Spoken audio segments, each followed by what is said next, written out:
What's going on, everybody? Welcome to tonight's broadcast of the Aegis Champions League, where we have got a matchup in Zon as it comes down to the wire at the end of the regular season. It is going to be Ember Foxes taking on the St. Clair Saints as both teams try to posture for better seeding and likely postseason berths for both teams, though Ember Foxes could still be on the edge here at 3-2. Exactly. We say that they are trying to play for some positions here in the table, but realistically, it could also mean Ember Fox's playoffs potential, because I feel like St. Clair has been able to acquire a good amount of victories. They are currently at 4-1, if I'm not wrong, but St. Clair is at 3-2. And the one behind them is 3-3. So if they lose today, they are risking their position really heavily, as we see the rosters for the teams with St. Clair already appearing there with Ricky LaFleur, Maddie, Flowcone, LYG, and Miracle. I feel like two players that we know really, really well here in Ricky LaFleur and Maddie. And then the newer additions that are actually delivering well enough for St. Clair, I think. Yeah, I think Flocon and Lig have worked out really well for them. The other big change is they have been more frequently running new recruit Sama in the top lane over Ricky. They've had games with both. They've also had a couple games with Biscetti coming into the roster over Miracle, and they were switching those two supports back and forth over the course of a lot of the 2024 CLOL season. So going to be interesting to see what roster they show up with on the day. I think their most common iteration has been the roster you see here, except with Sama instead of Ricky, but will be interesting to see, and a kind of a first look for a lot of us on main broadcast at what this new St. Clair roster looks like. We've been trying to get them on stream a couple of times now, but this will be the first time we really get to have them on properly. Yeah, and it's going to be a fun one. Obviously, I want to put attention particularly onto Flowcone and LYG. LYG, or is it League? I'm actually not sure anymore. I think it's League, but I could be wrong. Either way, let's get into the Ember Foxes here, as we do have them coming on up with a roster of plenty familiar faces in their own right. Geiger, Colthrow, Reppy, Azog, and Chucky's Psyduck used gun. Of course, going to be Azog's in-game name for the time being. They are the ones sitting here at 3-2, so these wins a little bit more important for them as they look to kind of get themselves up into that top echelon and avoid the likes of the Skibbity Looksmaxers and Clown Gaming, and even Cupid Esports, who look like they could be pushing their way up here to challenge for those top 4 seeds here in Zon as we get closer and closer to the playoffs. Yeah, and could set up even for a grade last week, right? Like, if they lose here, could be a matchup where every team that is 3-3, 2-3 will have possibilities, and the last week, just with the amount of games that will be played, just sets up perfectly for that sort of potential, and I'm excited for it as well. Yeah, definitely going to be a cool matchup between a couple of teams that have both been making solid runs throughout this league and this group so far. Losses to Cupid and Ole Miss here for Ember Foxes, a loss to Ole Goonstar for St. Clair Saints. So some of the tougher teams in the group in Ole Miss and Pulsing Gooners especially. For both squads, that loss to Cupid, we'll see how much of a stain on their record and how much impact it's going to have as we get towards the end of the season for the Ember Foxes, based on how they do in these last couple of matches. So both teams going to have 3 more games to round on out their records, and could have a big impact on what their postseason looks like, or the lack thereof. So we are already underway for draft number 1. The Aurora and Aphelios going to be the first ones taken off the board. The Nocturne going to join them for St. Clair, trying to deny that Nocturne-Oriana duo. And that's a big surprise for me. The Aphelios getting banned away. It's not a champ that we've seen quite frequently, so the fact that it's coming in as a ban here, quite a lot of respect for League, I would assume there. And the Corki, I think, makes a lot of sense. It's still a strong enough champion, good in the mid lane, can be played in the AD as well. As far as other mid laners, Aurora and Hui as well getting the ban list here, and then Nocturne and this Gardener, I think pretty straightforward in terms of the jungler of the junglers that they are taking away, but it opens up the Ashe. And the thing here with the Ashe is that she does provide so much control. She still gives you so much possibility to play around the map in general. And then, okay, we are in Arcane season, so I guess that's the idea there by Ember Foxes with Caitlyn Vi. The Vi is great to lock down the Ashe because of her ultimate value, but I still think that the Ashe here is probably much better than the Caitlyn just because of the value that she provides. And also, she has multiple build avenues right now with some of the changes in some of the items. I think that she has a good amount of items that she can go for. Yeah, she definitely does, and going to be I'm curious to see if the build changes with the changes to Static Shiv. I mean, we got to see. I did see it. in a little bit of competitive play recently that the Atom is still considered good, even with its like little mini rework to have the multiple charges now. But there are various build options that are available. The Caitlyn's have largely been building Collector lately, so we'll see if that continues to be the build path here for Azog in the bot lane. But Lilia and Nautilus going to be the rotation for St. Clair. That's an old favorite for Maddie in the jungle. I'm sure he's plenty happy to be able to secure that one for himself. And are we really doing like a theme style TFT comp here for Ember Foxes? No, it's Morgana. It's an old throwback Caitlyn lane, and the lockdown here now looking very dangerous for the Foxes. Yeah, and I'm really glad they went for this, because you have Ashe, you have Nautilus, you have Lilia, 3 champions that have a lot sources of CC to try and lock down someone like the Caitlyn. So that Black Shield is going to come in really strong here to try and help the Caitlyn not be victim to the engage potential from St. Clair. And then you also have the bind to try and follow up onto Caitlyn traps, onto buy engage. I think there's a good setup that they can play around with, and I like the fact that we're finally seeing Morgana coming back as second round bans coming through with Kissandra. And I'm guessing top lanes will be getting hit here.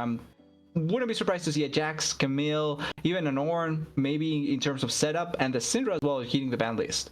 Yeah, the Jax and Cassante have both been pretty big picks for Geiger this season. Yep. I agree that I would not be surprised to see the Jax ban, especially now that Cassante is already taken off the board. The Olaf as well seems to be gearing up for a really good Jax look, although Sama, assuming that it's Sama in the roster, Caddy can correct me if I'm wrong.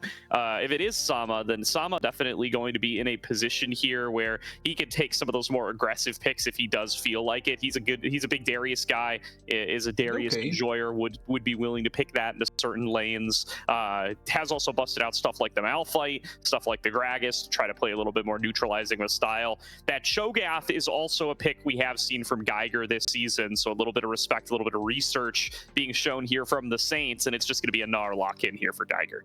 Yeah, going for the same route. It does mean, though, that you have counter pick for top lane as St. Clair, and if it is Sama, like you're mentioning, probably can try and play around with it pretty well. There's a couple of champions here that you can try and pull off against an Gnar and try and mess up his laning phase. As for mid lane, Orianna is still available. The Seer is also still available. You can go for Yone as well if you want to have that physical damage mid laner now that you have a Lily in the jungle. So there's options, and yeah, it looks like they're going to hover the Yone, potentially opt into it.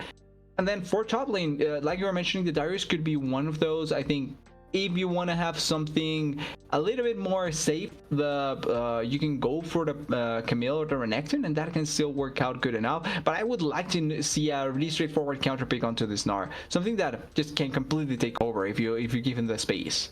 All right, the Yone, yeah, definitely an exciting one to go alongside the Lilia. Got that old AD AP matchup, and now going to be the Gragas, very likely coming into the top lane for Sama. A safe selection in and around the Gnar, and will give good follow-up there. Does mean you're double AP up in that top jungle duo, so Gnar going to have a pretty easy itemization time if he does want to dip into something like a Hex Drinker and give himself a little bit more survivability.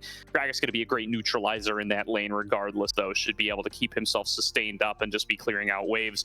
Does make them quite squishy on the St. Clair side, though. They've got great pick options, but they are going to be very susceptible to being bursted out. And let's see how much Flocon wants to come in and punish that. Not Flocon, Reppy. Flocon is on St. Clair. So Reppy going to be snagging up that Akali here and looking to see if he can punish that squishier team comp that St. Clair is showing. Yeah, and I think the idea to try and have like that single target burst potential, or at the very least like that burst potential on certain members, is going to be nice, because a way of playing this game for Ember Foxes is like bind into trap into kill someone up, or buy ulti into Akali driving into the backline, killing someone. Like that can be a way of playing this game out, and I think that idea for Ember Foxes is not necessarily a bad thing. They have a lot of pick potential thanks to that Morgana and the follow-up from the Caitlyn and the Vi. And even if Nautilus is a tanky enough champion to be able to go into the backline and try and get a point and click out, like you have Morgana's shield thanks to her body with the black shield, and it's really difficult to go over it. So overall, I like the idea that Ember Foxes have. I think maybe being a little bit too safe with an Gnar, because I think there's potentially other champions that you can opt into, but in general, the way that they would like to play this game, I think this composition fits really well. And for St. Clair, I do like the Gragas here particularly, because Black Shield is great to deny a single target engage, but the Gragas cask is multi-target engage. So you can make a play around that really effectively, and if the Morgana targets the wrong target, then Gragas can go for another one. Same for the Yone ultimate. So it's like Morgana has to be really smart about who she black shields, because if not, it can just be completely out of control for the team fight. Yeah, it's going to be a very powerful support pick against the Ashe Nautilus in particular, especially during lane. Going to make it really hard for them to make those sorts of picks happen. But the non-committal engage available for St. Clair is so powerful and so plentiful that I agree. You can definitely see how the Gragas and Yone are going to have a very easy time following up and finding the engage angles that they're looking for. You could fire out Enchanted Crusader, you could fire out Depth Charge, throw out some swirl seeds and try to find a lilting lullaby out of the Lilia, and any of those things can be followed up with very easily by an explosive cast back into the team for a very powerful engaged duo. And if you're able to do that onto pretty much any of these squishies, it's going to be lights out for them. And even the Vi, very unlikely to end up tanky enough for it to have a major difference. So anybody on Ember Fox is certainly going to feel that as a major risk, unless the Morgana can get a great black shield off to try to neutralize it. So eyes on what Chookies is going to be able to do. And it does appear that it is Sama in the top lane. Don't be misled by his in-game username. That is indeed Sama.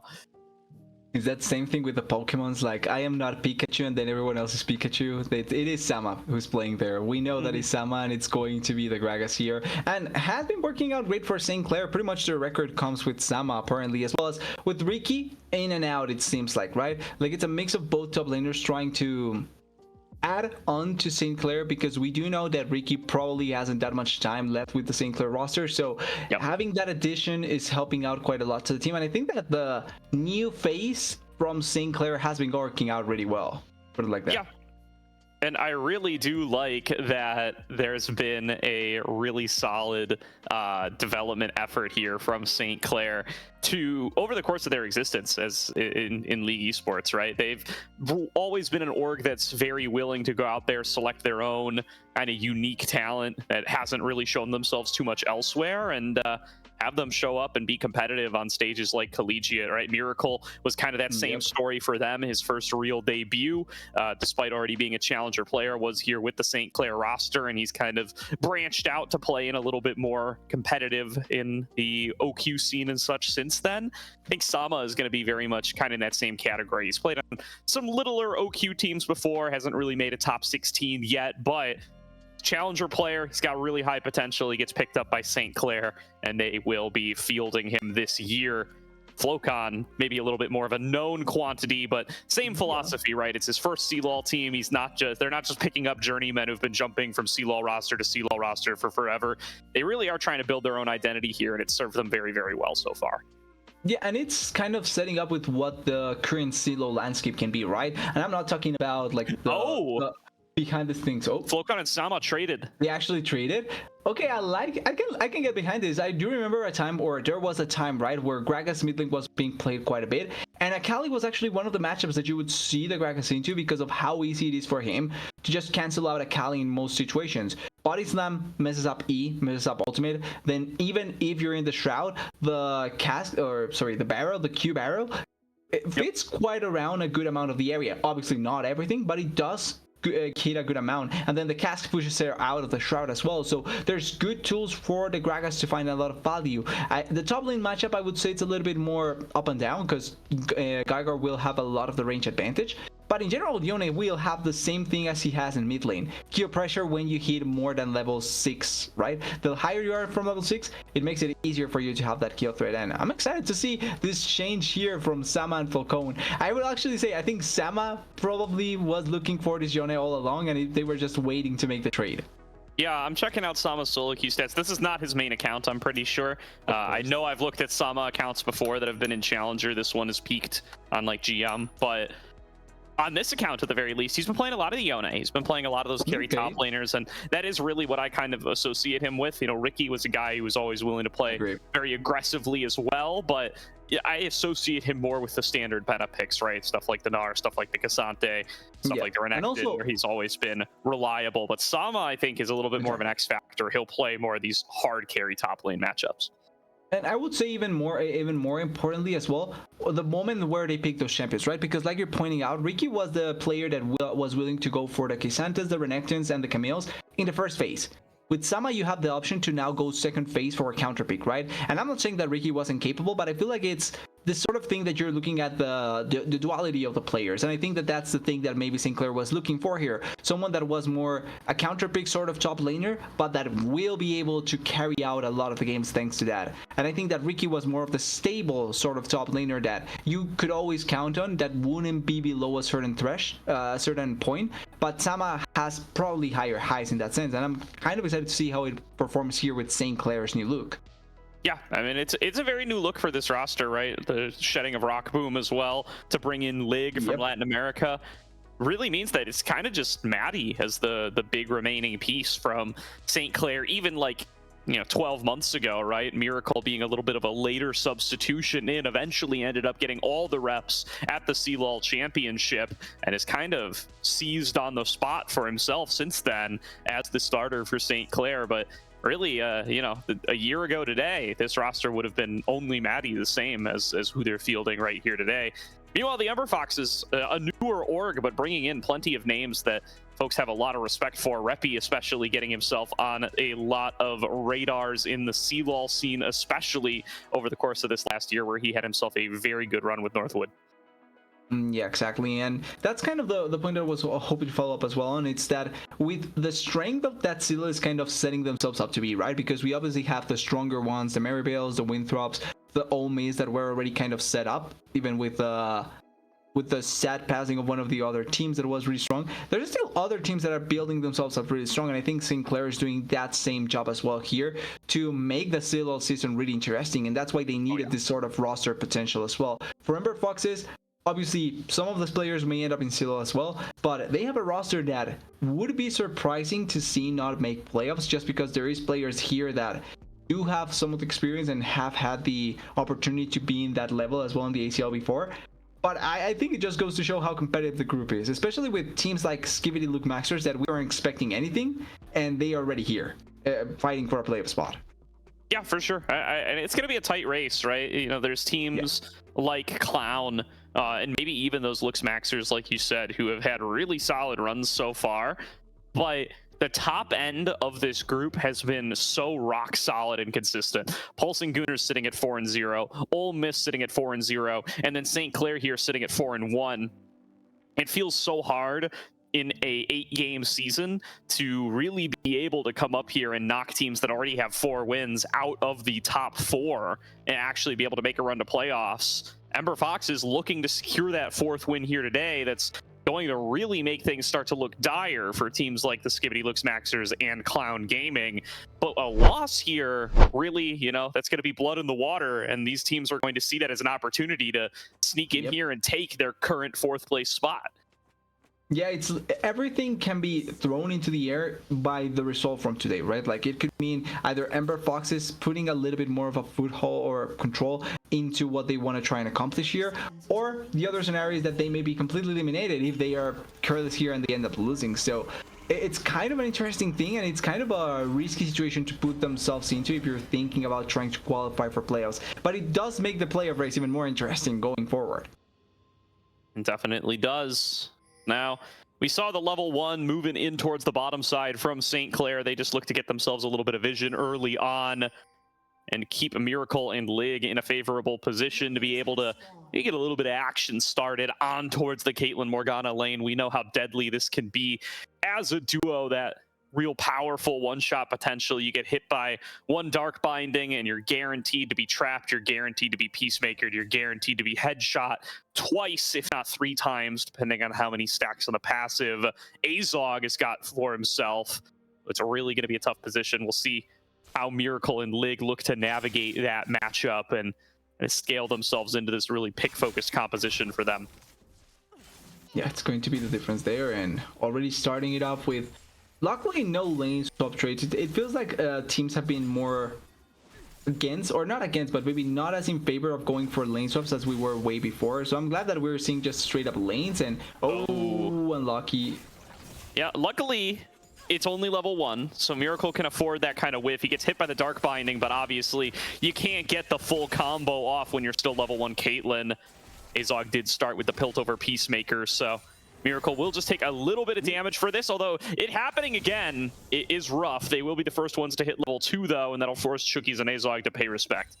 Yeah, he's thankful that there was no trap follow-up there, because that could have been quite a good amount of damage in that situation. That being said, already we're looking at the side of St. Clair trying to control the bot lane really early on. Miracle may have missed 2 of those hooks, but if one connects, can maybe try and set up for a future play. So we're waiting to see that, as a lot of damage already falling down onto the side of St. Clair as well. Definitely starting to stick here. Locon going to be in a really solid lane matchup here. I love that he's been able to get himself this Gragas into Akali. They've, over time, moved so much of Akali's damage into that Shuriken flip, and the fact that he can just knock her back and turn it into a favorable trade for himself is going to be really helpful for Flocon. Yeah, and I like the fact that there's this sort of interactions, right? Like, if a champion is too forced into one part of their kit, there needs to be champions that can take advantage of that, and that makes it more entertaining in general, as some of the traits are going much more in favor for Ember Fox at this point. Importantly to point out, both junglers as well over on the bot side, but early on we may see more action coming. Ooh. Yeah, they are going to spot out where Pro is. Nice flash backwards there, or net backwards rather, from Azog. Going to be able to get himself out of danger, but Maddie has arrived, and Maddie going to be applying the Dream Dust to all 3 members. It's 2 kills to St. Clair right off the bat. Both bot laners fall. Yeah, and this is one of the reasons why Mari does like this Lily as so much. Like, he's one of those players that has been playing it consistently. They know that the buy can be here, but insta-steal away from Maddie, and they can try and maybe fight around this, although they are going to decide much better around it, because League is wanting to back and probably doesn't want to spend the flash or anything like that. That being said, great initial play, great engage going in by Miracle there, and that's the thing from the Morgana, right? Like, yes, the Black Shield is going to be amazing to deny the engage when the engage is pretty telegraphed, but Miracle just commits the flash, gets the attempted stun onto the Caitlyn, which means that you're blowing the Black Shield already immediately, but then you can follow up really easily, and that makes the play much better for you. Whoa.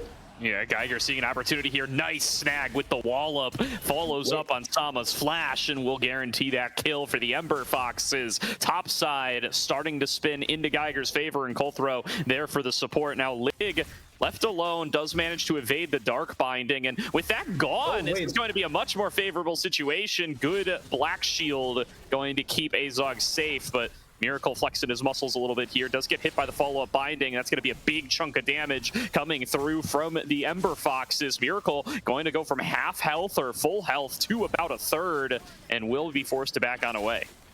Yeah, that amount of poke is always bothersome to try and deal with. The really good amount of damage that they are able to get, and that's the thing about playing melee against double range. You get so much damage done onto you, and it's difficult to go against it in most situations, and they can keep on going for this, because one bind here in the turret, it's a Caitlyn trap follow-up, and it's still so much damage that you're taking. The kills, though, have helped out quite a bit to mitigate a little bit of the damage that they were feeling down there in the bot lane. It's obviously much more in favor of St. Clair, not only in gold, but in what they were able to achieve.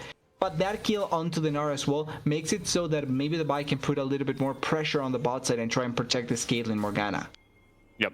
They will be able to shove this wave in and take a recall of their own, and it's going to be a lane swap, moving Sama down to the bottom, just try to pick up this wave and trying to punish Geiger on the top side. This is an interesting choice, though. I mean, the tower pressure from the Caitlyn is so dangerous, but they might be more concerned with the grubbies. Yeah, they want to go for those grubs, and the thing is that they already showed the Yone in the bot side, so that means that they know that he's not going to be here for fight. Oh, Lig. Oh, wow, Lig at level 4 Ash, stepping way too close to that Gnar, and is now already basically taken out of the fight. Flash expended, low on health, no ultimate available, going to have to back on away, but Reppy looking to start this fight off, manages to evade the body slam, staying on top of Miracle, goes in for the execution and takes out the support. Now Flocon going to be forced away as well, has to flash that Dark Binding, and Ember Fox is far stronger on the top side. Even with the lane swap, they're going to get themselves these grubs. Yeah, that was a crucial play there by Ember Foxes, but the main thing comes down from what happened with Geiger and League. League forced to flash out, loses half his health bar, and that means that he cannot do anything in that play. He may end up dying here as well if he's not careful, with the Gnar trying to push it out. They don't have the minions pushing in, so probably not going to be the case, but Still, League losing out that much health means that they are in a numbers disadvantage. And then after that, even though there is a grab secure for St. Clair, everything else goes in favor of Ember Foxes, especially repping getting 1 kill in that play. Yeah. Really impressive stuff from Geiger this game. I think having a very solid performance for himself from that earlier kill now into being able to shut them out of the grubs. Now let's see what's going to happen with Flocon here. Feels the pressure around him, sees the Dark Binding, sees Colthrow, and will be able to back on off as the lane states do return to normal. It does look like Azog kind of cut off on the wrong side here. Maddie on his way up. Flocon's approaching as well, but Colthrow a little bit faster on the play. Will they look to put it in speed? They do cast the Lullaby. Nice Dark Shield gonna come on out and going to save him from the explosive cast engage. Meanwhile, Reppy finding good damage onto the mana-less Flocon. League coming in for support. Now it's Reppy who's in deep behind enemy lines. Will the backup be available to be able to escape? A flash over from Miracle will lock him down and will find Chookies while he's at it. Flash away from the enchanted crystal arrow will keep Chookies standing as the Ember Foxes grab the dragon. And they punish Reppy there really effectively. Even though he was in the Shroud, there was no ultimate escape, and there was Lilia just playing around it really, really well. They do collect the dragons, so objective-wise, it's an advantage for Ember Foxes because they got 2 grubs into the dragon. But in general, it's still a nice play by St. Clair to get that extra gold, and it's a kill that goes to the Ashe, which was feeling a little bit of pressure because of what happened topside, and also because the Caitlyn was pushing a little bit more strongly into the bot lane. Yeah, really good stuff out of the side of St. Clair to try to find that collapse, but I do think Chookies especially had some very solid moments there to be able to bail out the teammates and stop these real powerful pick tools from working out. That Lilting Lullaby into Explosive Cast combo, we called it out in Champion Select, denying it there, fantastic, and another good Dark Shield going to be able to keep them safe, or not for long though. Maddie just flashes in, forces the play with the Eep, and that's going to be 2 more kills. Back over to St. Clair, continuing to punish this bot lane. Yeah, they are willing to throw in the flashes just so that they can get the kill, but it's really well executed. And I love how Miracle is playing that because he threatens initially not throwing the hook. He threatens with just walking forward, stunning the first target, and if Black Shield is blown, that means that he has free reign for the hook and ultimate whenever he has ultimate. But it's so well played there, and then Maddie follows up with a lot of damage. Right now already completed his first item, so he's feeling really, really strong. And it's easy to try and collapse onto 2 squishy targets in the bot lane as Sama's taking a lot of damage. Yeah, Geiger finding a nice trade once again with that Mega Gnar and setting up just in time for Colthrow. And Crystal Arrow, though, from downtown finds its way onto Geiger, and Sama seizes the opportunity, dashing forward with Fate Sealed, picking up 2 more. Maddie's on a killing spree.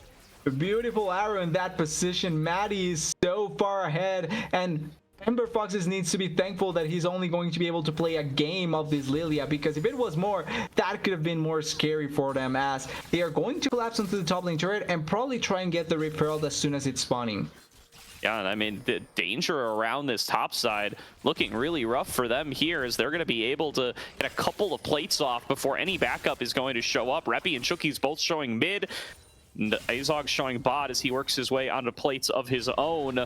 Going to be an opportunity for Lig and Miracle to equalize some of that plate gold until Geiger does return. Colthrow, though, still has the ultimate. Might look to force this play. Several members coming on up from mid lane. It's going to be Miracle who is the first target. Swirl Seed comes on across to try to back them away. It's a TP in from Flocon on the backside. Sees it. There's another one onto the Gragas trying to hold him down, but Sama is joining the fray as well. Reppy, the one who's the furthest forward, but he's also the most mobile. Goes in forward looking for Sama, but won't be able to get enough damage. The execute doesn't work while he's still at 2 high HP. He gets locked down by the Nautilus and chunked out to very low health. He's going to have to back off, and the health bars favor St. Clair. They're going to have control over the top side for this second grub spawn, and it looks like they'll be able to push themselves to 4 unless Colthrow can do something miraculous. Yeah, it's a second spawn for them. That being said, because of what was happening, it's a victory for Ember Foxes. They have complete reign of the bot side with Caitlyn not able to teleport out there. That means that she just pushes the bot lane, and she gets extra value because she got so many plates. They are going to collect the grubs here, and they are going to get a little bit of the value in their favor. But in general, gold-wise, it's still pretty close. It's less than 2,000 gold, and with this turret, it's probably going to equal out. Yeah, first turret gold isolated to Azog is what you build the Caitlyn for. It's what you draft the Caitlyn for. and it will be secured. So a nice power spike going over to Azog here once he gets to go and spend some of that money, which he's going to try to do as quickly as possible. Eyes on how that's going to affect this dragon fight in a minute, where Ember Foxes are going to look to get themselves up into the 2-dragon mark. Okay, and I just want to point out already first item build from the newer patch is Junta Wild Arrows for the Caitlyn. And I think the Ashe is going to follow up soon with that same item. Although I'm not sure. Yep. Yeah, actually. So it is. Yeah. So both of them. I actually saw the Ashe yesterday playing with this build, and I saw the static shift. I think the static shift can be interesting against teams that have high wake there, but I think this probably gives you more net damage in general. Yeah, definitely. So the pseudo crit removed, but going to be really, really powerful early on here, as you can stack on up that crit chance and really start to dish out that damage earlier on. It does take a little bit to stack up, and they did both just finish it, so it's going to take a little while. Yeah, the Ashe definitely gets to use that Ranger's focus to be able to finish it off pretty fast, although Reppy engage onto Sama, going to force out the Fate Sealed, and now good trade here onto Flocon. Good amount of damage. His drunken rage to try to sustain past it as much as he can, but I don't think that this dragon is going to be contested. They're going to focus top instead. Yeah, they really want to get this turret down, and also the plates in their favor, so trying to get as much plates is always great to have.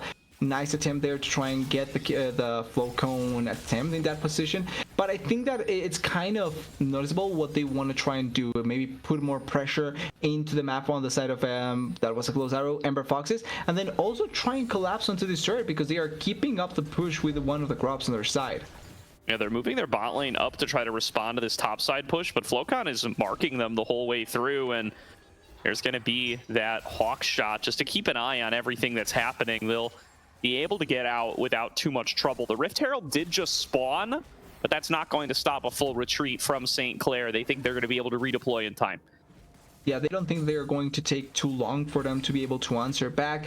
And because of the position of some of the other players on the side of Ember Foxes, it doesn't seem like they are going to try and rush it just yet. Now they are moving in, but it does give the opportunity for the Ashe to arrive at the position. The Gragas is backing. He does have teleport. Actually, I think it's not yet up. A few seconds away. Oh, focus on towards the Rift Herald. Over the wall comes Reppy. They've got their pick, and they're going to focus down Lig.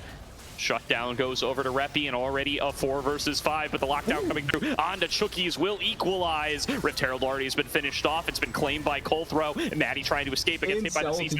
Flocon going to be able to disengage with the explosive cast. Takes down Colthrow. Hook back, barely misses from Miracle, but Geiger and Reppy are still forced on the way out. That's going to leave Azog out to dry, and Maddie goes unstoppable as he finishes him off 100% KP on the Deer, and Geiger going to be the next target, just looking to force him off the play and take this mid lane turret. Yeah, I don't think I've ever seen. Oh, whoa! Sama going all the way deep in, balls to the wall, and finds himself the kill. One for Maddie as well, and that's 2 more to St. Clair in a fight that looked like it was already over. But you know what's more important than that, Gordo? It's 100% KP still on Maddie. Like, he didn't lose out on the assist on the Gnar, which is a really good thing. And yeah, he's been everywhere that they want to make a play happen. Really goes to show how important Maddie may end up being for St. Clair in general. And with that amount of advantage that they got multiple kills on important members. The Jone got 2 kills. The Gragas got 1 as well in the process. And even though they lost Repair, they are able to push into the mid lane turret and get quite a good amount of damage as well. This could end up being more noticeable when we see the next dragon fight, because it is going to be Mountain Soul. Oh. Ooh, Enchanted Crystal Arrow going wide, not going to connect onto the intended target, but Black Shield's already been used, and the hook is timed beautifully by Miracle. Flocon takes them down. Another pick to St. Clair. They lose their mid lane turret to that Herald, but managed to get something back for it. And honestly, you have to give full credit to Miracle there. Like, there's a way to play against Morgana, which is play around that Black Shield, and he's been doing it fantastically so far. Getting the hooks on the right timings. Maybe he gets collapsed here by multiple members, but he's been doing great. Oh, Well, Spider-Man out of there, just needs to avoid this binding, and It's will fine. do so. Lig now coming in on the Lig, side. you're an Geiger, Ash. though, he's had this interaction before, and he remembers how it goes, but the backup of Maddie might be able to turn around the fight again. Ember Foxes have overplayed their hand. The members of St. Clair are too fast, and they're finding themselves another favorable fight. A double kill to Maddie already. Lig has fallen down to the opposite side, but Sama still wants some more. Not able to finish off Geiger, but Flocon is here to back up from the top side. It's a 2-for-1 when all is said and done, and the siege is still in St. Clair's favor. Explosive cast back in onto Reppy. Do they have the damage to finish him? They can make it a 1-for-1, but it's support for mid laner. Maddie has all the damage in the world. They get the kill at the end, and that means that they can now keep on farming around as Maddie, and so much done. I think he does. Oh, actually, wait, quick maths. No, he's actually still on 100% KP. So still keeping it up as well as possible. And Lig, I don't think he learned his lesson from the top lane play, but he has more support this time around, and it ends up working out for them to a certain degree. They kill multiple members, they lose out on the AD carry, but it's working out so well for St. Clair in terms of how they're keeping control over the map. Yeah, I love what Maddie's been showing us this game. This is his first Lilia game this season, as far as I know, and I'm certain that that's more due to bans than it is due to him not favoring the pick. It's been a favorite champion of his for forever, and really showing why in this game number 1, as Ember Foxes do not appear to have an answer for it, and it looks like it's completely out of control. Yeah, not at all. And now that we're going to get our first full-on team fight, I feel like, because the previous things were more so picks on the side, as Miracle needs to be careful here. Oh, they failed. All right, another engage coming through from Colthrow, but once again, it's just going to be him in the middle of 3 members. They're going to try to burst him out, and he gets forced back. Another explosive cast from Flocon knocks him back where he came from. 2 members down for the Ember Foxes. There's no shield. And St. Clair's not stopping yet. Arrow connects onto Azog. Reppy's left alone in the face of 4 Saints. He'll claim 1 before he falls down, but it's St. Clair pushing on the base. Oh wait, there is Geiger there. They have a lot of damage. Wants to see what he can clean up. It's again going to be a 1-for-1, and that's going to be the ace unofficially, as Chookies has respawned, as well as Colthrow. No, it's official. It shows up on the board. Look at that. And now going to be St. Clair, still with control over the map, still with the vastly larger amount of gold, still with 100% KP on Maddie, and still with the Dragon Deny. Yeah, they get everything that they wanted for, and that was a play that was looking to be started by Ember Foxes. They were looking out for Miracle to get the pick on him as he was trying to move for clearing vision, but they failed initial one. Once again, Miracle is playing so well around the black shield thread and also just engaging effectively, finds the great hook to initiate the fight, and after that, when they have the initial fight, when they have the right number of members, it's really difficult for Ember Foxes to try and find the right fights, and they're just missing out on so much follow-up from their teams. Like, I think Psyduck's gun has been doing so much damage in this fight, but it's in a situation where you're never ahead, so you're losing out on so many potential kills. Yeah, and Maddie here just says, okay, finally it is time. He picks on up that Magi's, and well-deserved, maybe even a little bit late, probably wishing he could have gotten those pages stacked up off the back of these last couple of fights, but he is just absolutely massive. Look at his jungle opponent in Colthrow here. He is on 1 item, the Sundered Sky. Maddie on 3 now. Oh, an arrow. And nearly 4, with the Haunted guys already completed. Arrow not going to connect, but that has not appeared to stop St. Clair all game long. They've missed more of those than they've hit, but they've been happy to take fights anytime they can get them. Reppy thinks he's got a solo on the Sama.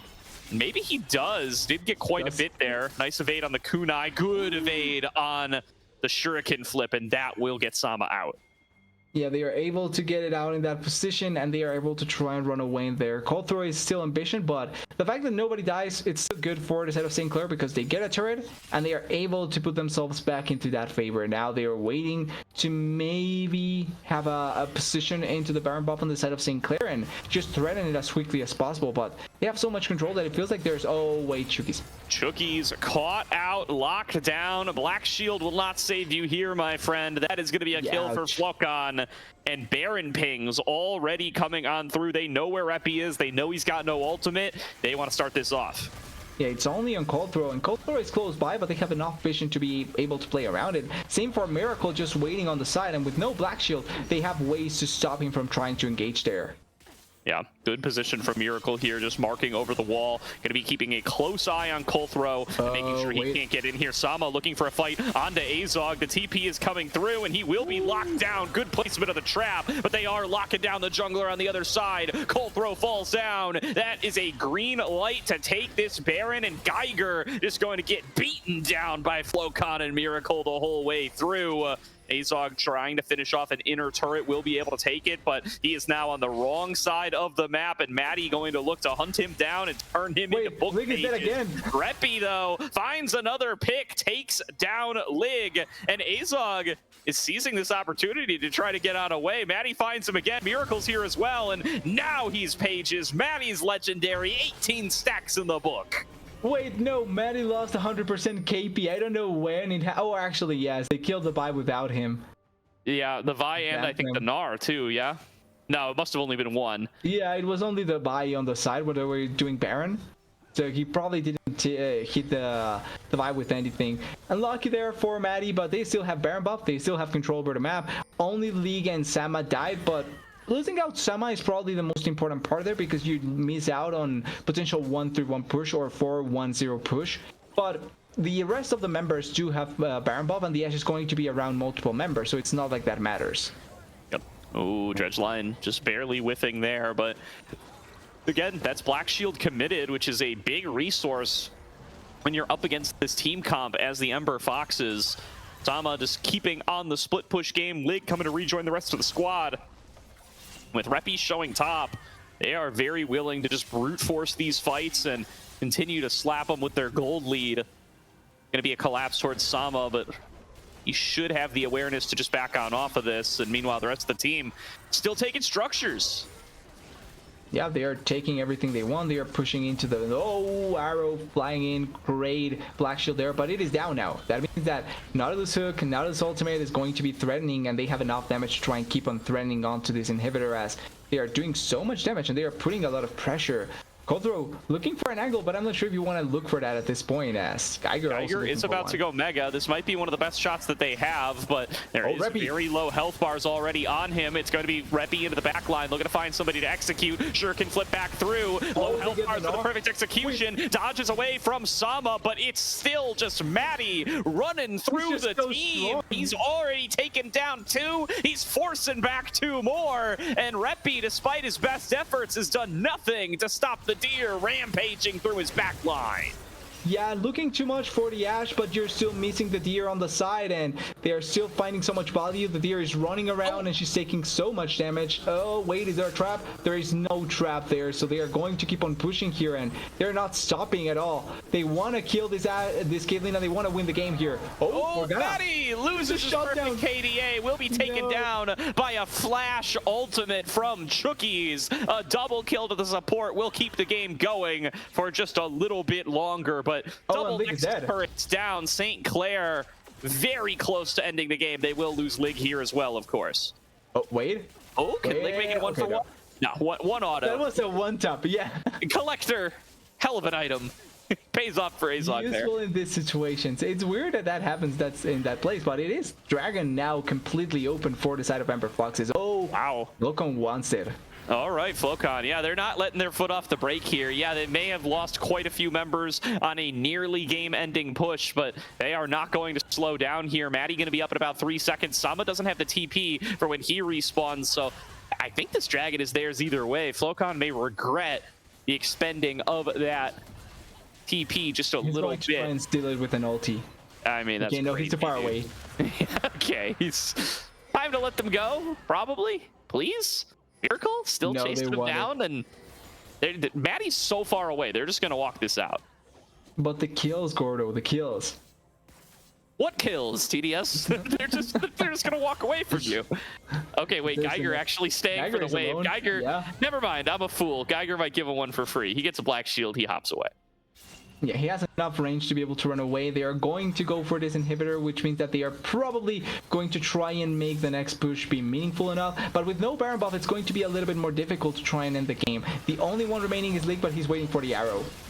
Sama backing on off, taking a fair chunk of damage from being as far up as he was. Miracle with a great depth charge, knocks up Geiger, shuts down his attempted engage, and that's going to be the front line melted by Lig. Miracle still diving forward. They lost Maddie early on in the fight, but the back end was played beautifully by the bot lane. That's a quadra kill to Lig, and a game end for St. Clair.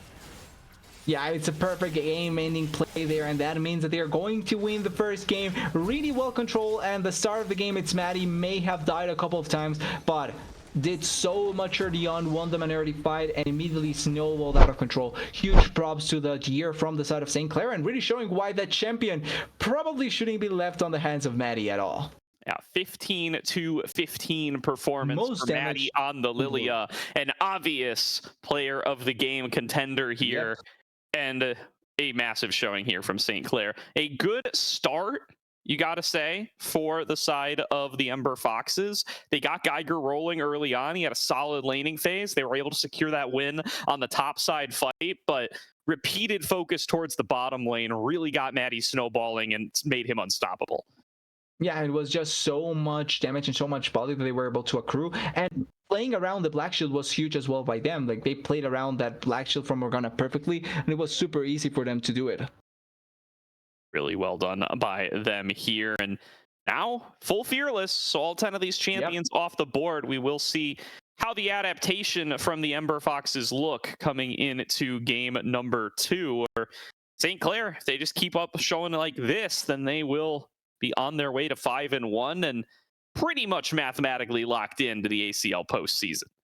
I would say almost 100%. They are doing it really, really well so far with this game, and I don't think they are going to feel bad about the champions that are getting taken from Fearless, because those are some of the most meta champions in some of these places, so perfectly fine for them, and I'm excited to see what they are going to bring out in game 2, them and Ember Fox as well. Absolutely here. Well, with that said, we are going to throw it to a quick break here. Got a quick word coming in from Pro Comps, and then we'll be back for game number 2. Quick shout out to Pro Comps, our sponsor and a game changer app for the League community. This isn't just like the other tools. It's your personal draft coach, perfect for both teams and solo players. In fact, you can pair it with any other app you use. ProComp stands out with features like custom champion pools, personalized tier lists, and live draft advice. Think of it as having a virtual coach and a strategy toolkit all in one. They offer real-time champion ban recommendations. They already have over 200,000 downloads and thousands of daily users just like you. ProComps is user-friendly and totally free. It is a no-brainer to at least give it a go.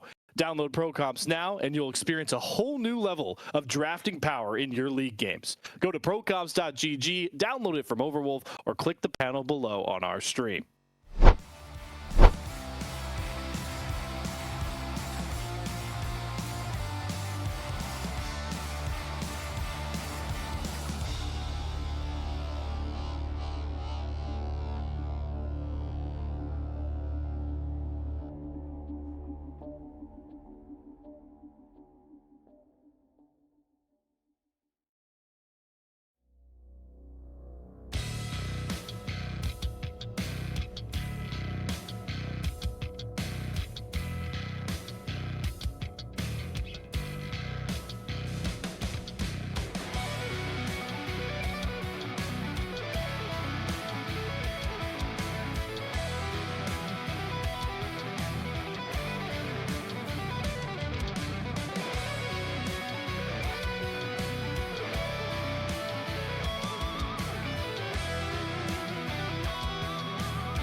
Welcome back, everybody, to tonight's broadcast of the Aegis Champions League, where St. Clair are already up 1-0 over the Ember Foxes. And we are already underway for draft number 2. Ember Foxes moving over to the blue side. Let's see if that's going to help them coming off of a rough game number 1 loss.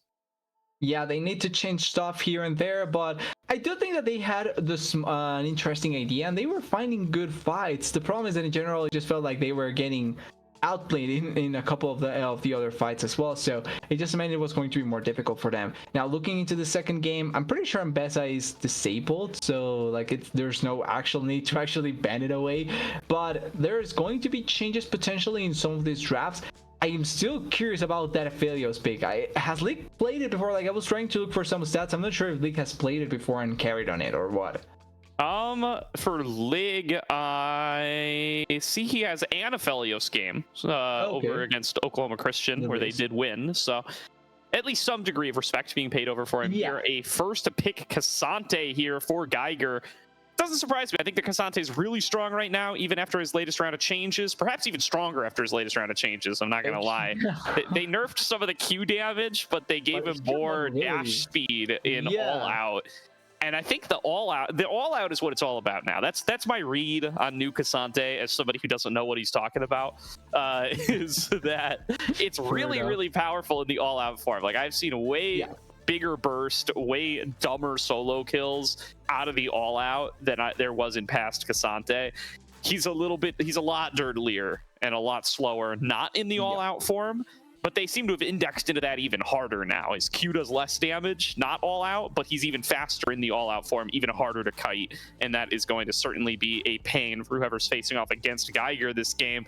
Sama going to snap up the Renekton, and then a Hui, very likely for Flocon.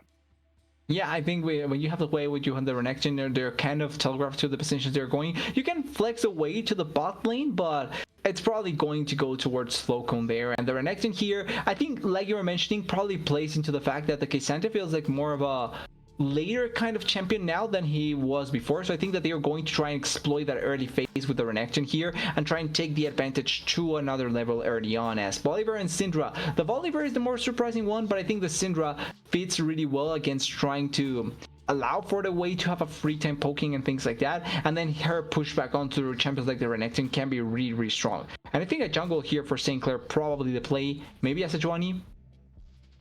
Yeah, could be a strong Sejuani angle for Maddie if he wants to go for it. He's also, I recall Maddie, I think of Maddie as a big Jarvan enjoyer. Yeah. It is a little bit more back into the meta. The Xin Zhao could be the pick as well, and they are going to go for that one. So a really strong top jungle duo for them. So they index really hard in towards challenging this Cassante.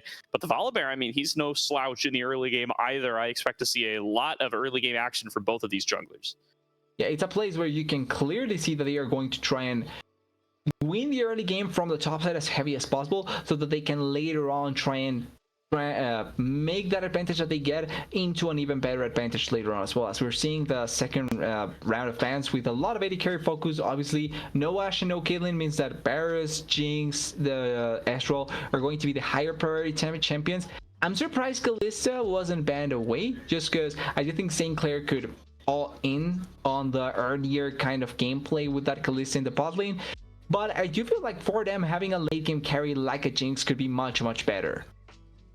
Yeah, could be very powerful for them. We'll see what they want to index into. Ezreal taken off the board, the Varus as well, taking away an old Azog favorite, and they're looking to just take away some of those poke-focused bot laners as well. They don't want to have to deal with a really strong poke duo of Hui plus either of these champions. And there's that Jinx you were talking about, snapped right up for Lig. Yeah, immediately going for it. And I think it makes sense considering how they were kind of setting up their picks in general. Now, potentially a saving support is going to come later on. But now for Ember Foxes, remaining, you have Kalista, you have things like the Draven as well. Could be an interesting Draven game here against like something like a Jinx. You can try and maybe play something like the Draven's Renata and try and go all in aggressive. Or go for the more typical Kalista Renata if you want to have something that will be more meta-like for the side of Ember Foxes. And they do have a Renekton and Xin Zhao, which will try and jump in. So the Renata here does make a little bit of sense as well, especially with that in mind. Yeah, for sure. Oh, okay. So That works too. ooh, That all works too, right. actually. I like this. I like a Callista Nico lane. So going aggressive up against this Jinx. What does Miracle have to try to Milio. disengage from this? This is the kind of duo where the Morgana might be a little bit of an attractive option, but certainly not going to be True. available this time. Do we see something to try to nullify some of this engaged power, a little bit of a disengaged focus, something Janna like also. a Braum or a Janna, like you said? The Alistair definitely fits That's a that boring bill. option, but yeah. It's probably the most effective of them, though. It does let you So- just punt away the offending Nico. Yeah. It's the most effective in the sense that it's the most straightforward one in my eyes to try and just disengage a fight. Because you can not only push away the Nico, but even if you get caught in any way, you have the most chankiness as well. So your survivability is going to be higher than any other champion. I do think though that this for this game, I would have preferred to see the Milio. Because he does have the kickback to deny the engage from the Nico, and I think you want to have an enchanter with the Jinx just for protection. Because realistically speaking, who is going to protect the Jinx in this composition? Like, nobody wants to protect Jinx here. Xin Zhao wants to go in, Renekton wants to go in, Alistar wants to be in between, but nobody's protecting the Jinx.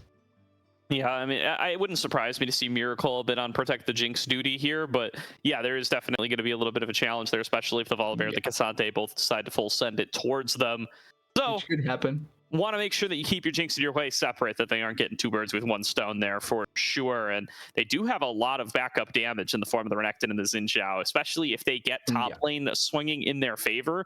Could definitely see St. Clair just kind of running away with this one and getting targets blown up so quickly that it gets the Jinx excited and she can just run away with the fight. If they're on the front foot, they don't need to worry about keeping the Jinx safe quite as much. So something to be on the lookout for based on how this early game shakes out. Yeah, and I think important as well against a composition like Ember Foxes is having easy ways to lock down targets. You have a point and click CC from the Renekton, and also technically a point and click CC from the Xin Zhao with her third out attack. So having this sort of potential lockdowns for champions like Callista, like the Syndra that doesn't have a lot of ability, is really, really good. And if you're able to get on top of them early, you can kill them really quickly, and the Jinx can just completely go immediately into the fight. And yeah, interesting. Yeah, will be a fun composition for sure. Ember Fox is really indexing in on some aggression themselves. They want to play towards the bot lane perhaps a little bit more. So in hindsight, I do expect to see that Volibear probably focusing towards the bottom side, and then Cassante up on top going to be trying to survive up against this really aggressive duo. Yeah, it's going to be strong enough duo to put enough pressure that you're going to be worried about how you're going to be able to deal with it. But in general, it's just quite effective to try and play with. And they need, on the side of Ember Foxes, they need something that can pull them off this game, because they already 1-0 down, and we're talking about this coming into this matchup. They don't want to be 3-3 because there's multiple teams that are behind them that are 3-3, and you don't want to go into that last week feeling like you have to desperately win. Absolutely here. Lined up. Not going to be any crazy switcheroos this time around. Although I do think that Sama Flocon swap from game number 1 ended up being really, really valuable. Yeah. So we'll see how they're going to do now back in their kind of some more traditional matchups here, assuming that there's no more lane swap shenanigans. Sama going to be on that. Renekton versus Cassante, and then of course the Hui versus the Syndra. We will get to see these guys on less silly matchups, perhaps. Yeah, more than likely. But the straightforward matchup does make it so that you can try and find quite a bit of value in your favor if you're able to play it correctly. And it also kind of makes expectations be much more straightforward for us. Like, we know what happens to a certain degree in the Cassante Renekton matchup, and we know what happens to a certain degree in the Hui Syndra matchup. If it was mixed up, there's probably more things that would be jumping in different places as well. Definitely. So we do wait out this spectator delay.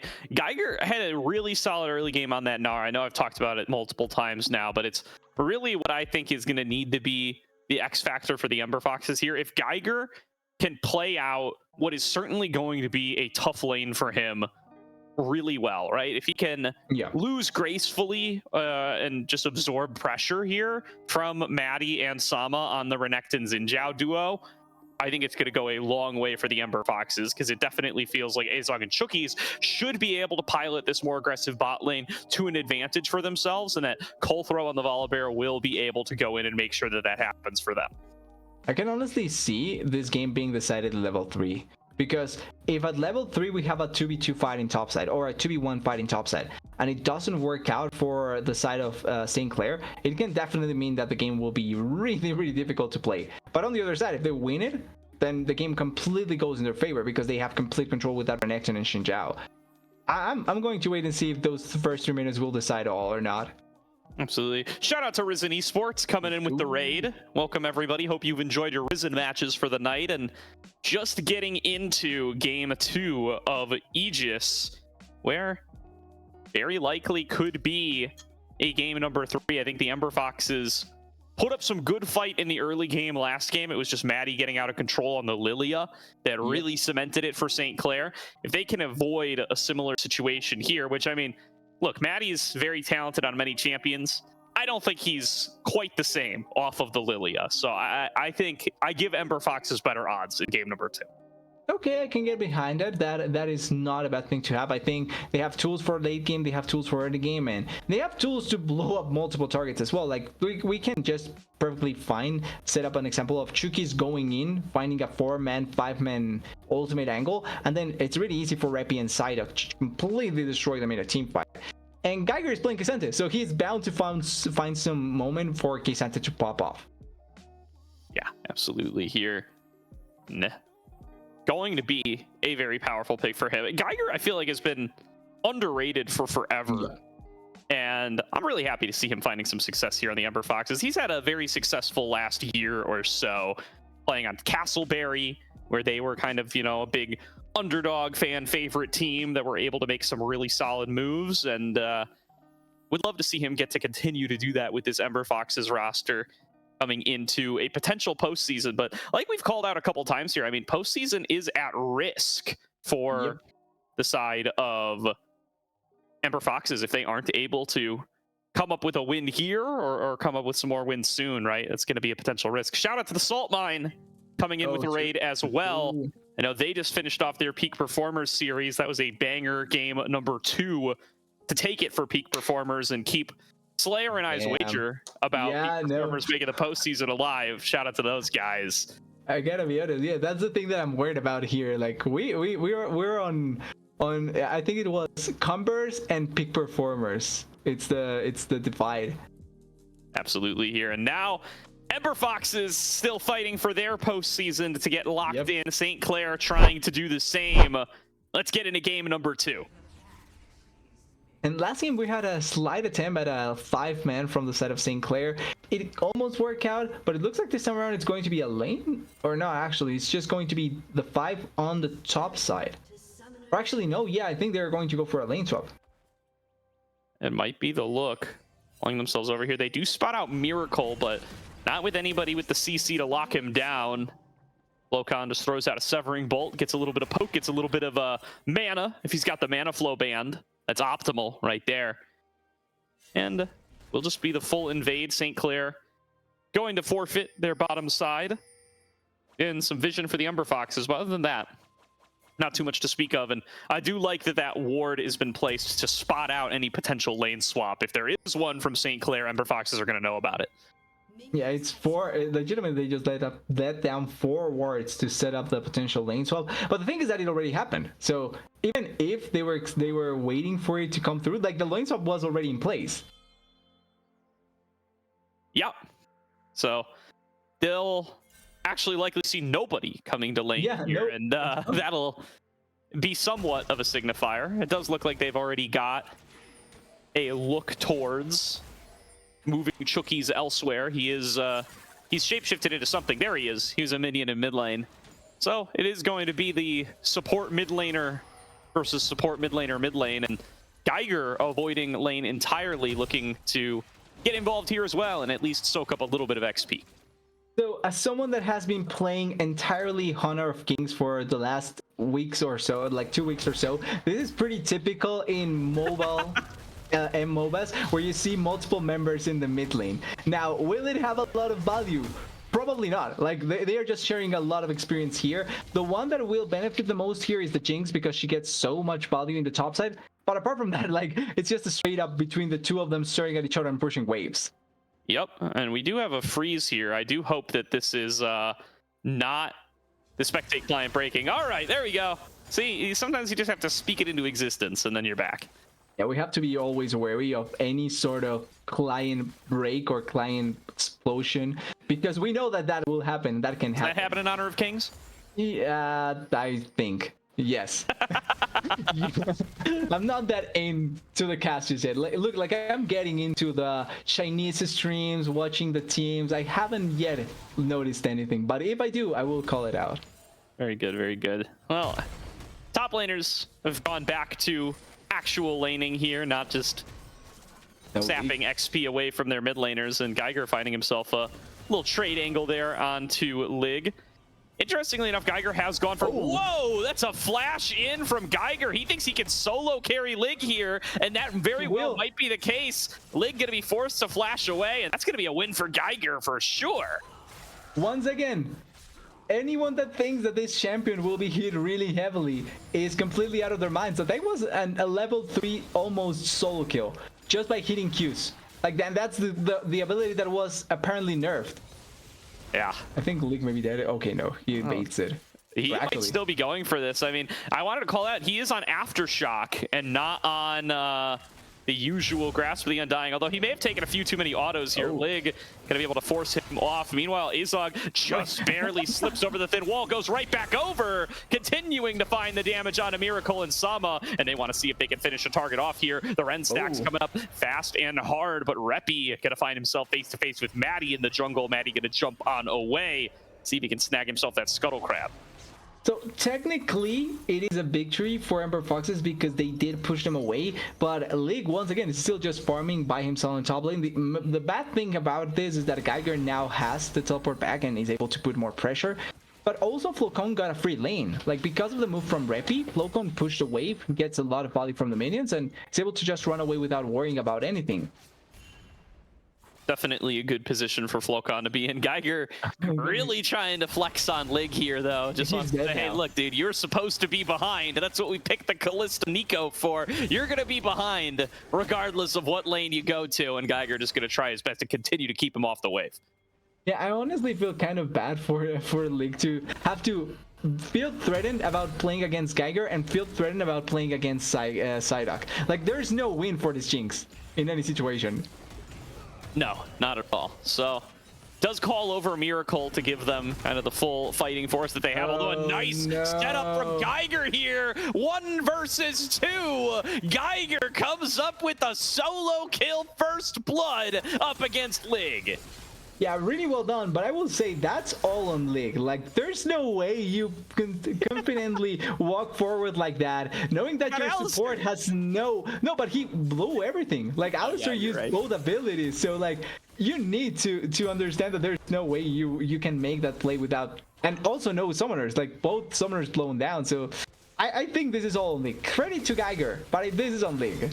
Yeah, a tale of 2 versus 1 top laners in this game, as Sama is having the more traditional experience where Azog and Shookies are keeping him constantly pushed in. Geiger finding kills, very well made drop here in the 1 versus 3. Oh, that is not the direction you were hoping to dash in. That is certainly going to cement his fate as he does fall down. Colthrow here to catch the wave, though, and make sure that too many plates don't fall down. I don't think they actually lose plates because Lig is not going to take them down as quick, and we need to remember that top lane is a little bit tankier compared to bot lane. Maybe they are... Choki's here as well, finds Flocon. We'll take a little bit of harassment here, but they want to die? 4 versus 1. Colthrow needs to shield himself at the very least. Trying to get himself out of dodge now. The slow from the zap is going to connect. Flash is traded between him and Miracle. Miracle going to be able to find that stun. Looking for the punt back in. Spiral of Despair connects, but Azog has arrived to the scene. Slows come through from the Sky Splitter. Double stun from Flocon, who's arrived to the scene off the flank. Azog gets the first kill. Azog gets the second. Make it 3. Azog dashing through the fight and cleaning house up against St. Clair. It's a quadra kill at 6 minutes for Azog.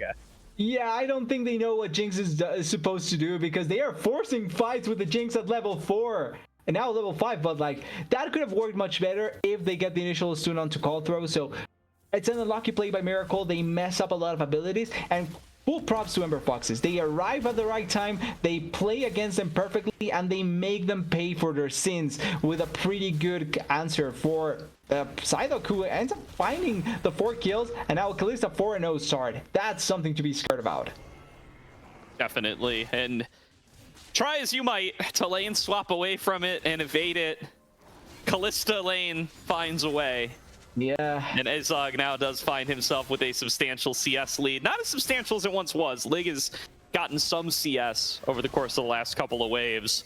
But 4-0 is a hell of a stat line to have as he comes back in and returns to his natural state, laning up against his opponent. Granted, Sama also got some free time to farm up during that skirmish, so he is also not as behind Geiger as he may have once been. But that kill, that solo kill first blood, certainly going to keep Geiger in the lead. Yeah, like the problem here is that because of everything that has happened, they just kind of naturally made the lane swap be completely irrelevant.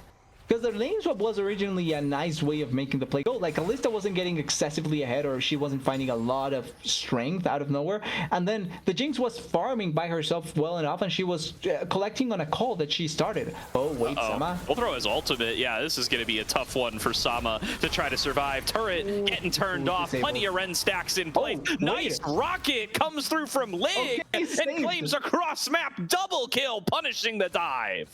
Safe game right there. Yes, Cold Azog may have gotten 1 kill there, but you know what? It turns around and it's 2 kills for the Jinx. The League now a little bit more happy, getting to push the bot lane as well. And if it works, it works. You cannot critique it. I'm not going to critique that particular play. I think that was a well. No, I will critique the earlier things. Yeah, but definitely in a strong position now. Geiger back to his old ways. He is plenty willing to scrap up against this Alistar Jinx duo, especially when he knows he has Chookies in his back pocket. Does just tick over to level 6, so we'll have access to the Pop Blossom as well. I think. No, actually, he's still level 5. The thing was lying to me because he was in the form of the Volibear. Lig forced to flash by Geiger again. Geiger just going to flash forward and go all out, looking to take the execution up against the Jinx, and Miracle, without access to the unbreakable will find that he is quite breakable. A double kill to Geiger.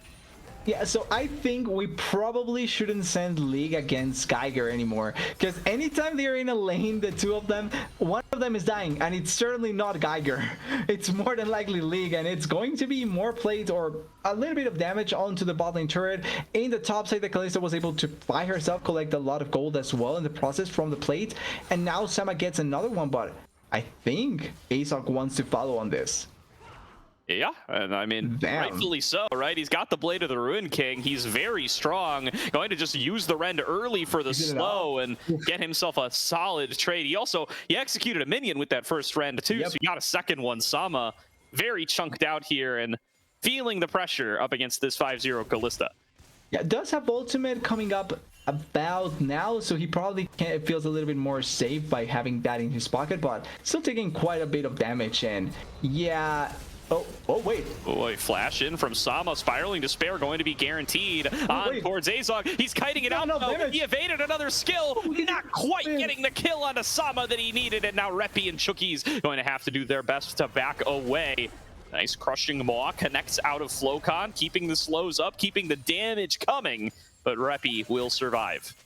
Lucky there. I think Maddie didn't believe in the potential from Flocon to connect the stun onto Reppy, because if not, that could have been a pretty easy kill onto the Syndra as well, or at least a flash blown away from Reppy. Still really well played onto the Kalista, and oh wait, Cold throw coming on forward, going to be able to get that stun. There's the Pop Blossom onto 2. Great setup, but the damage return from Flocon is massive, and he will be able to trade one back. Cold throw though, gonna finish the job with the Stormbringer. Not quite able to connect with that with that rocket, but Miracle going to flash in and finish him off. Now he's one-on-one with the jungler. Geiger and Lig.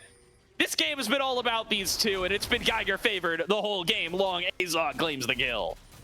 Yeah, we haven't seen a moment where League and Geiger are not involved in a death for League. Like, it's been 4 kills and all of them have League involved in them. Now, the play in top lane was so long. Multiple members died and everyone came back into the map. Even the Kalista was able to come back and put a little bit of pressure here in the mid lane. I think for the side of St. Clair, the most positive thing out of everything is how Flowcone is doing. He's really, really strong. He actually deals quite a bit of damage and he's ahead of the Syndra in general.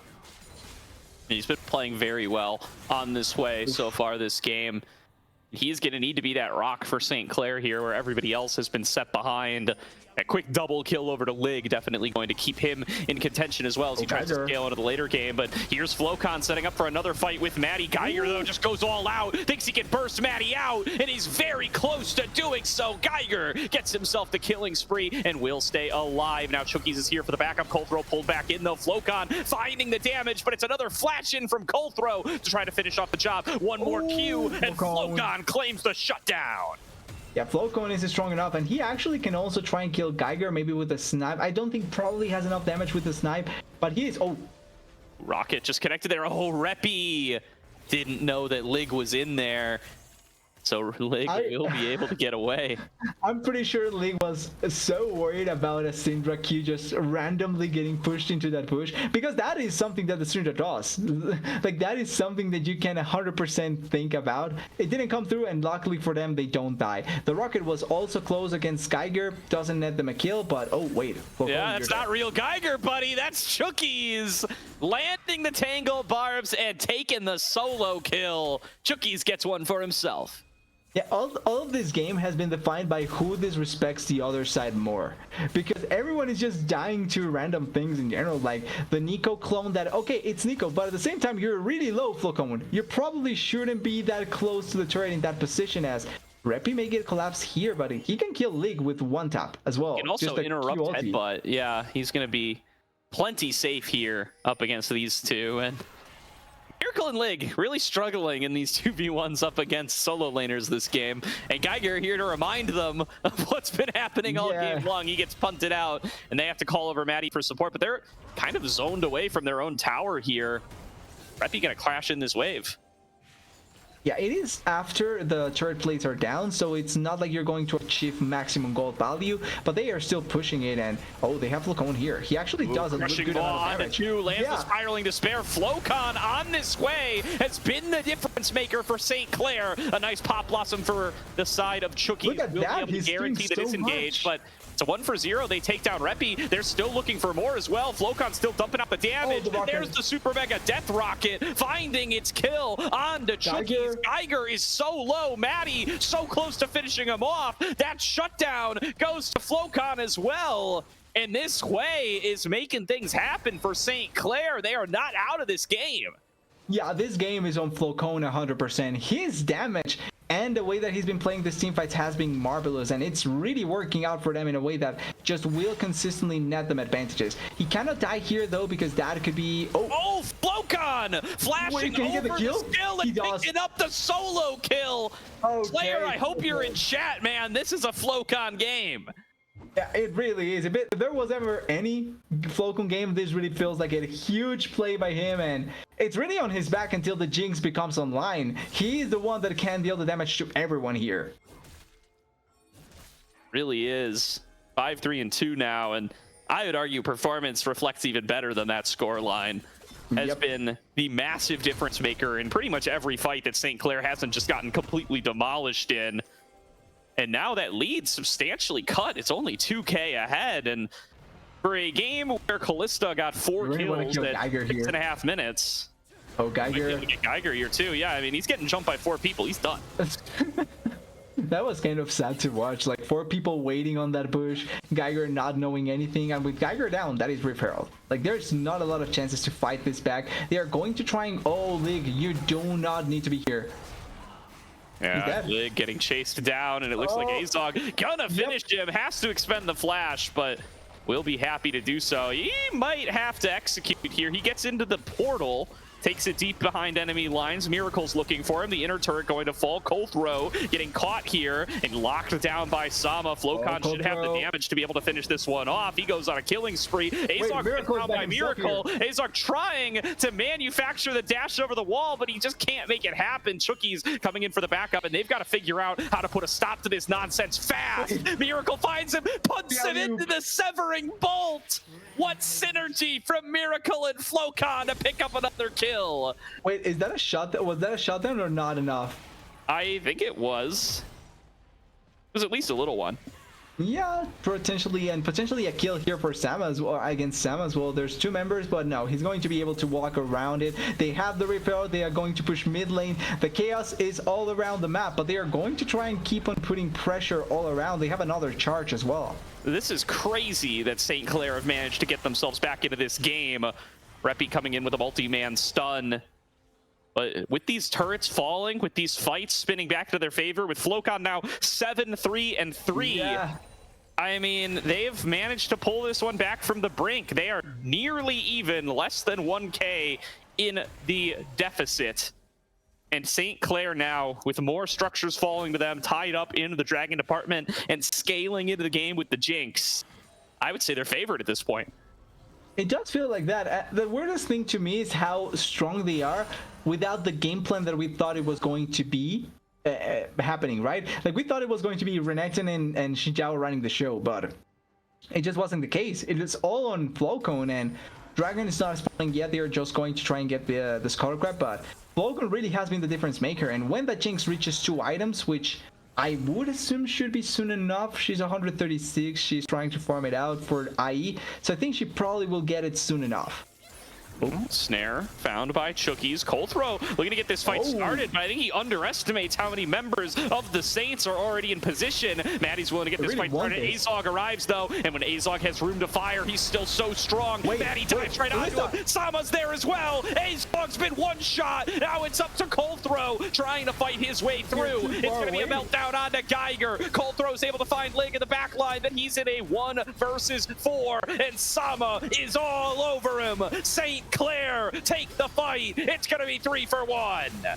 It's 3 for, well, yeah, it's 3 for 1. There is no objective, so it's not like they can collect anything, but League may die, but it's all the value that you're finding there. Huge play by them. They find so much in that situation, and once again, Flocon is left untouched. But I think the main thing from that fight is the position from Azog. He actually willingly walks into a spot where the Renekton and the Xin Zhao were both collapsing on, and they just immediately jump on him. There's no flash, there's no barrier, and they immediately delete him from the map, and the rest of the fight is pretty easy. The gold lead is all on Azog.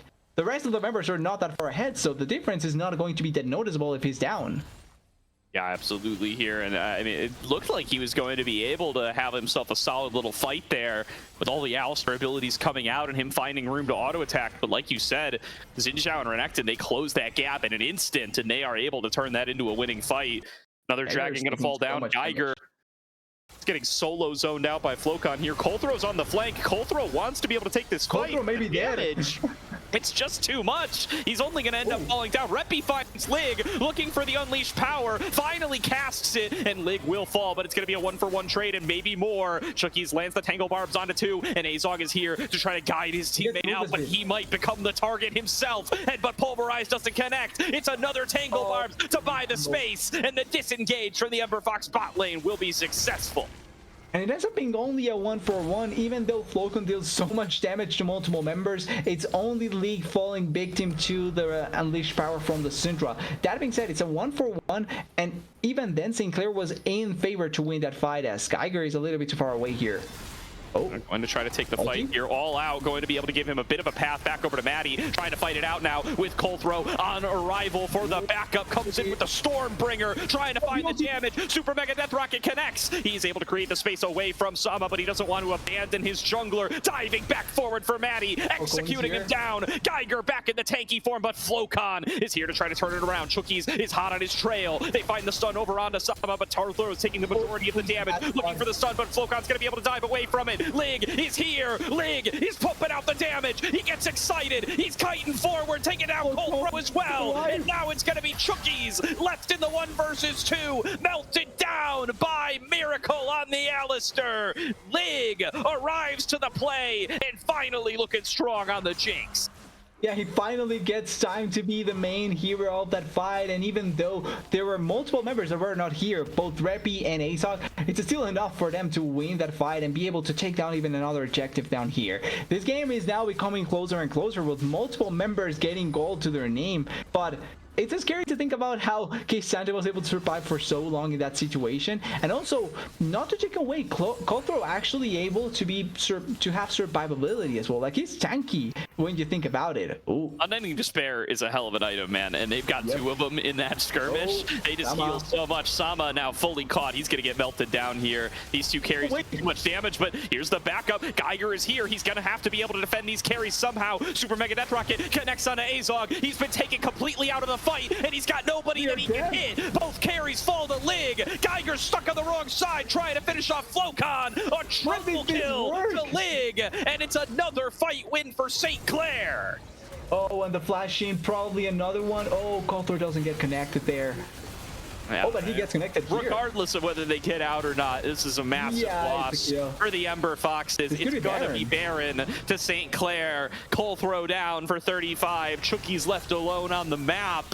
And St. Clair fully come back, fully ahead, and poised to win this game if they keep things going the way they have been for the last 10 minutes. Well, Chookies has ulti. What about the Miracle ulti flashing still to win the... Okay, he doesn't have flash, actually. Take it back. No miracles for Ember Foxes. He's on St. Clair. Chookies can't do it. He cannot go in that position. And talk about a league that was like I think it was like 3 and 5 a little bit ago, and now he's 8 and 7 thanks to all the amount of kills that he's gotten from the previous plays.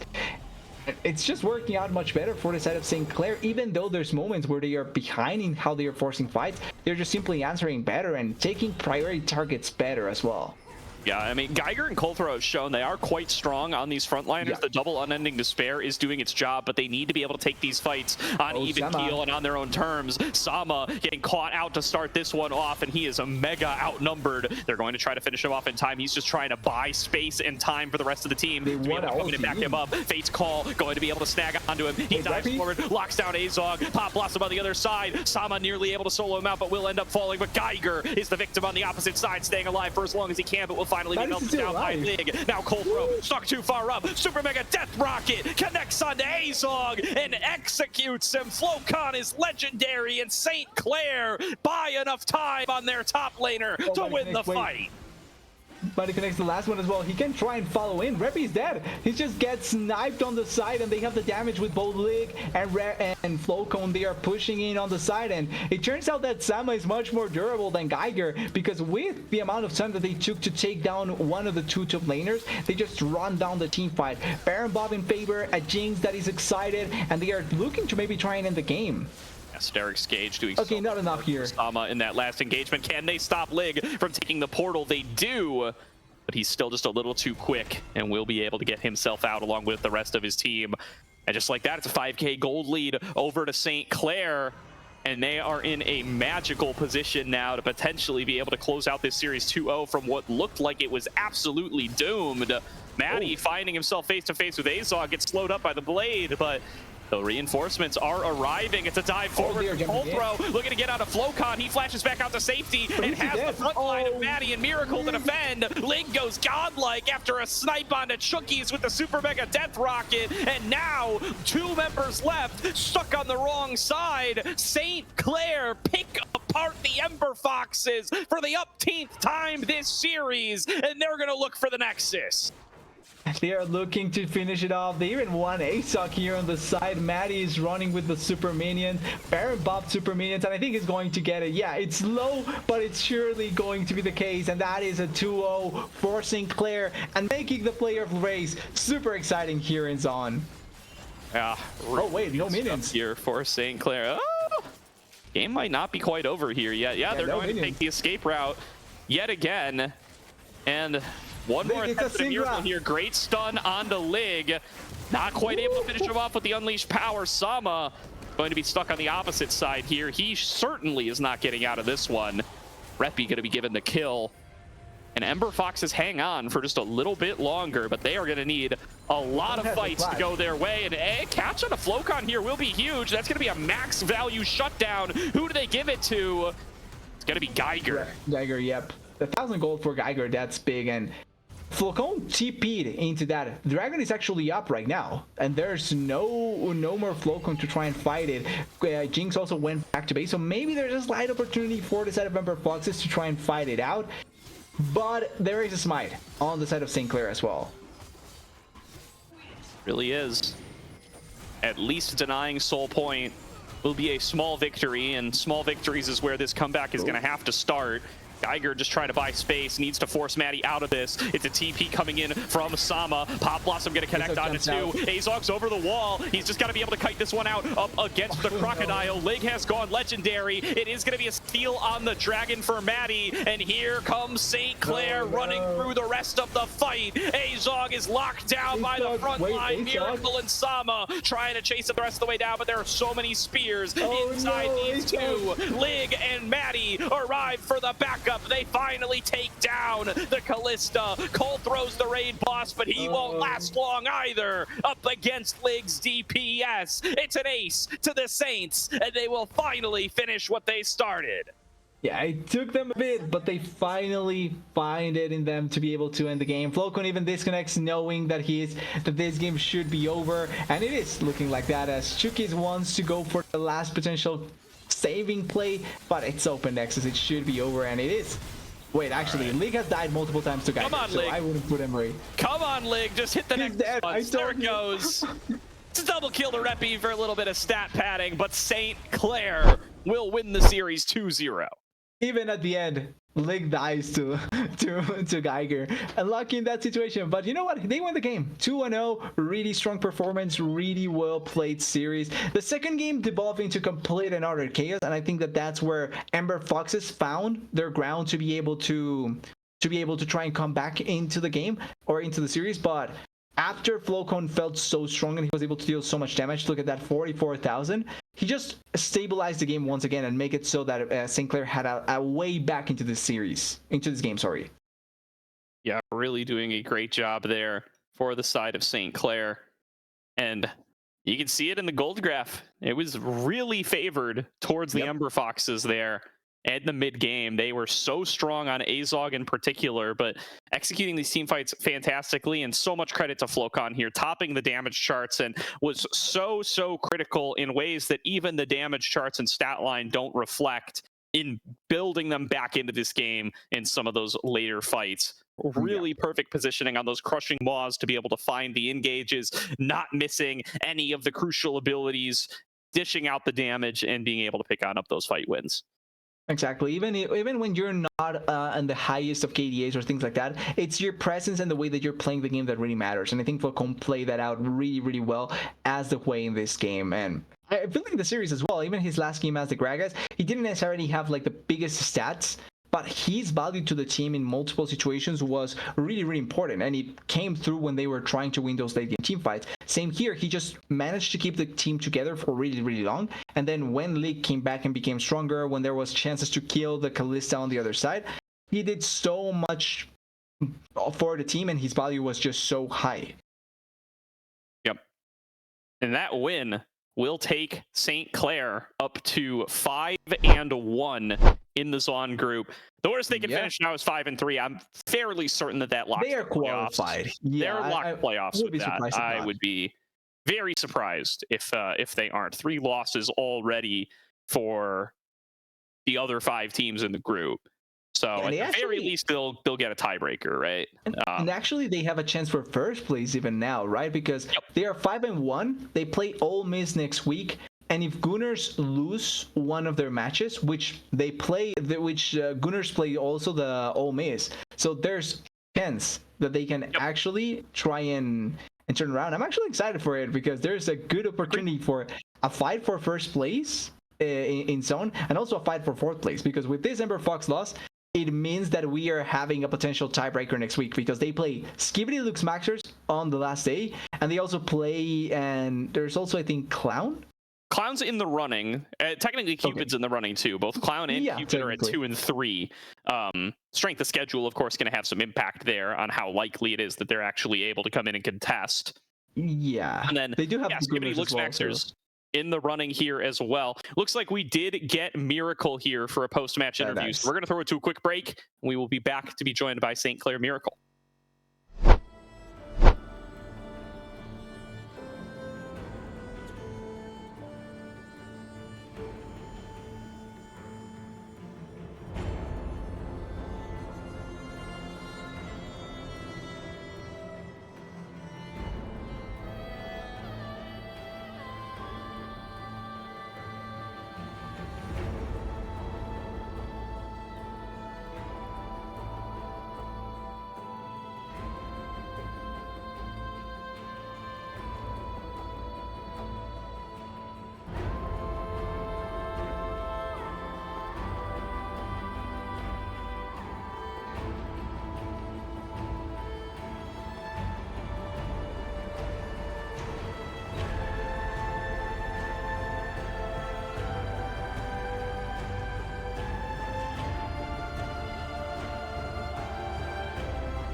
Welcome back, everybody, to the Aegis Champions League. We are joined by the victorious Miracle from St. Clair College.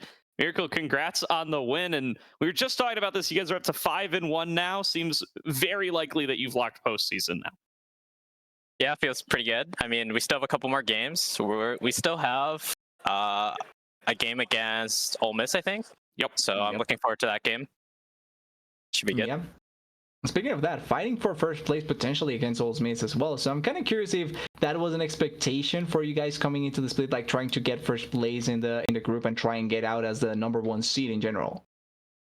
Yeah, I think this roster has more potential than our previous roster, actually. Like, these players are really good. Some of the newcomers on the team. Like, Flocon, he's super high rank. Lig, he was a Latin American pro. And Sama, he's a good weak side player. Good stuff. Good stuff. Yeah, I'd love to see what we got out of you guys tonight, particularly in that game number 2. Looked like things were starting to go a little sideways for a bit, especially up against that Cassante in the 2-on-1. Yeah. Curious as to how you guys were able to restabilize off of a couple of messy plays early on and be able to find your way back in. Yeah, my Alistar combo was really, really bad. And to be honest, I thought the game was looking pretty bleak, but I think we had a lot of trust in our mid laner, and he used resources really well. And so we just knew we could rely on him. And because of like the nature of lane swap, we knew that Jinx would kind of stabilize even if she died a couple times, as long as we worked the map. So we were pretty confident we can make a comeback. Yeah, and it worked marvelously there. I think Lig dying a few times there. I will say I will not blame you for some of those deaths, because that to me looks more like Lig than you. But I am kind of curious because, like you're mentioning, Lig is a Latin American pro. I'm not fully into if he knows English very well or not, but I'm kind of curious if there's like dynamics and things that have been interesting to get to know from him being a pro player and things like that. Yeah, I think he has like a large reservoir of information, and he's like really like combat smart at the game. And I think getting used to playing with players of like less skill. I guess I would Mhm. word it that way. It's definitely a learning curve for him. And communication, his English is pretty good. I think he understands a Okay. lot of English, but sometimes he has problems like communicating what he wants and like what he needs. So I would say that's like area for improvement. Curious more broadly on, we talked about this a bit on stream. This roster has really changed a lot over the last year or so, right? You kind of coming into the support role, fully taking over around C-Law last year, and then the inclusion of Sama and Flocon and Lig. You talked a little bit about Lig just now and had a lot of good things to say about all their mechanics, but kind of what's it like for you kind of changing your role on the team a little bit now, as now you're kind of one of the more veteran members alongside Maddie after just a short period of time? Yeah, I would say I've really taken a step forward in leadership, and I guess just being able to like keep the vibes high, I would say, is something I've learned from my previous teammates, like Bakery. Shout out Bakery Boy and Rock Boom. I think those guys taught me a lot about the game, and now that I have more experience, I can confidently lead the team. All right. Love to hear it, man. Well, thanks so much for Yep. joining us here. We're probably going to close out stream here in a moment, but last word does go to you. Anything you want to say to those still tuned in? Any shout outs? I guess shout out my contingent boys. Those guys are pretty cool. Shout out the fans who are watching, and I guess shout out to you guys for always casting St. Clair and the rest of the ACL teams. And I'm excited for the next weeks to come and for, I guess, playoffs to happen. Thanks a bunch, Miracle. Looking forward to it as well. And thank you, everybody at home, for tuning in this week of the ACL. We will be back next week. And reminder, it will be a super week next week. We will be live on Friday and then live again on Monday as we finalize the group stage and determine who is going to be part of the 16 teams in our double elimination playoffs. But that is going to do it for tonight. So for myself, TDS, and Caddy on production, thank you all for tuning in, and we'll see you next time.